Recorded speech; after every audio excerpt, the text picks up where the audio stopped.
থেকো না আয়ুষ, তুমি কিছু জেনে থাকলে প্লিজ বলো। মা আসলে ঈশান। ও মাই গড, তুই এখানে? আমি তোকে নিচে খুঁজছিলাম তো। হ্যাঁ, আমি একটু আয়ুষের সাথে কথা বলছিলাম। কেন রে, কিছু হয়েছে? কিছু হয়েছে মানে? আজকে আমাদের ছেলে মেয়েদের বিয়ে ইন্দ্রাণী। ছোট থেকে আমরা কত প্ল্যান করেছি ছেলে মেয়েদের বিয়ে দেবো, আজকে সেই দিনটা। একটা মোমেন্টও মিস করা যাবে না। তুই চল চল চল চল চল চল চল। আমি একটা খুব জরুরি কথা বলছিলাম আয়ুষের সাথে, বলে নিয়ে আমি এক্ষুনি নিচে আসছি। তুই যা, আসছি। আয়ুষ আর কুসুমের সাথে ইন্দ্রাণীকে একা কথা বলতে দেওয়া যাবে না। ইন্দ্রাণী, কি হয়েছে রে? Anything serious? না, সিরিয়াস কিছু নয়। আসলে ঈশানকে একটু অন্যমনস্ক দেখছি, তাই জিজ্ঞেস করছিলাম আয়ুষ কিছু জানে কিনা।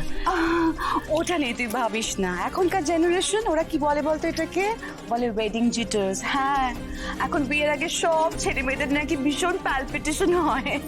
না জয়িতা, আমি ঈশানকে চিনি। ঈশান এভাবে প্যালপিটেশন করার মতন ছেলে নয়। ইন্দ্রাণী, তুই বেশি ভাবছিস। ওদিকে মেয়েটার গায়ে হলুদ হয়ে যাচ্ছে, তুই গায়ে হলুদ দিবি না? চল। প্রমাণ ছাড়া এখন কিছু বললে কোনো লাভ হবে না। মা, আন্টি হয়তো ঠিক কথাই বলছে। আসলে ঈশান রিসেন্টলি আমাদের কোম্পানিতে জয়েন করেছে, তো তাড়াতাড়ি সামলে উঠতে পারেনি, একটু সময় লাগবে। এত স্ট্রেস পড়ে গেছে, তাই হয়তো ও এরকমটা করছে। তুমি যখন বলছো তাহলে আমি সেটাই মানলাম। কিন্তু তাও আয়ুষ, ঈশানের সাথে একটু কথা বলো তুমি। আমি বলবো।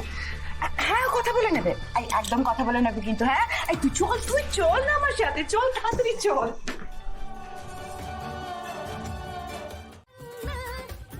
কি হয়েছে ঈশান? কিছু না বাবা। আমরা তোমার বাবা মা, আমাদের কাছ থেকে কিছু গোপন করি। বল। কিছু না হলে চোখে জল কেন ঈশান? ওই মা, ওই তখন কাকিমণি ওই হলুদ লাগিয়ে দিয়েছিল, তখন চোখে লেগে গেছে, একটু জ্বলছে আর কি। ব্যাস, তাহলে যাও, মুখটা ধুয়ে এসো, ভালো করে যাও। হ্যাঁ মা, আমি যাবো আর আসবো। হ্যাঁ,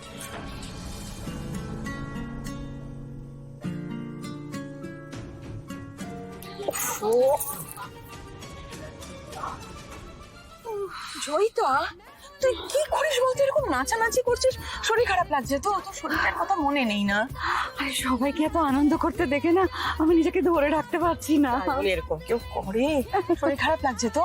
না না, আমি ঠিক আছি, ঠিক আছি, ঠিক আছি, ঠিক আছি। আমার মেয়ের বিয়ে ইন্দ্রাণী, আমি খুব খুশি। তুই আর বদলালি না। সাবধানে। এখানে দেখ।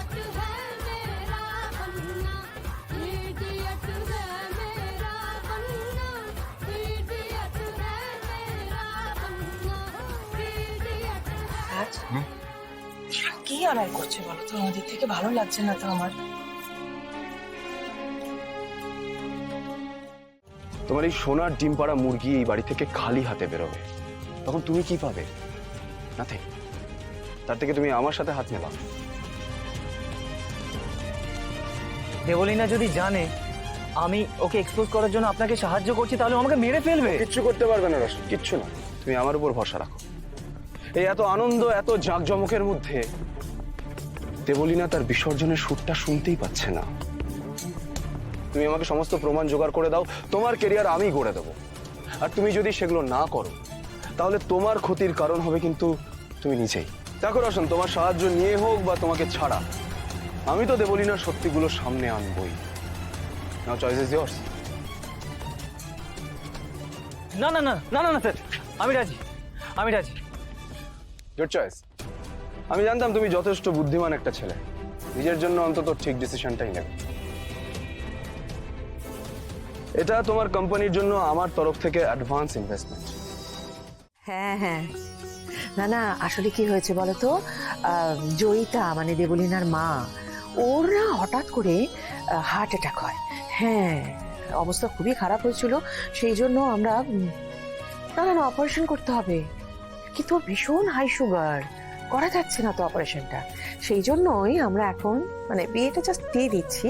এরপরে জয়িতার অপারেশন হয়ে গেলে তারপরে একটা মানে বেশ বড় করে, যেরকম আমাদের বাড়িতে ছেলের বিয়ে হওয়া উচিত সেরকম ধুমধাম করে বড় করে একটা রিসেপশন করব, কেমন? আরে আপনারা কোনো চিন্তা করবেন না।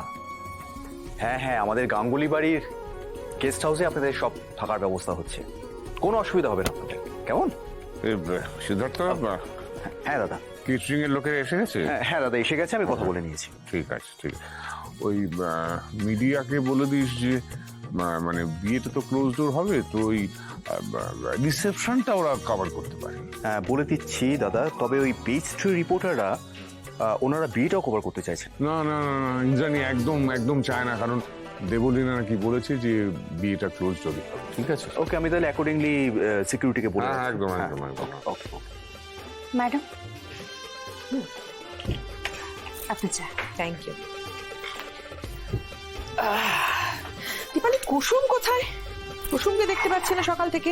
হ্যাঁ ম্যাডাম আমি তো রান্না, হ্যাঁ আমি রান্নাঘরে ছিলাম, আমি ওকে দেখিনি।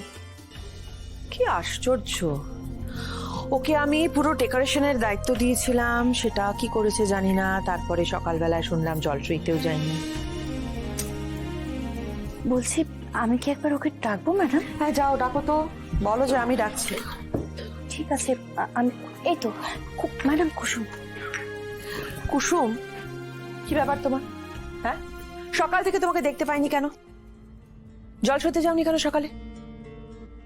জল সইতে যাওনি কেন? কি হয়েছে? দেবীমা, আমি বাড়ির কাজগুলো এগিয়ে রাখছিলাম।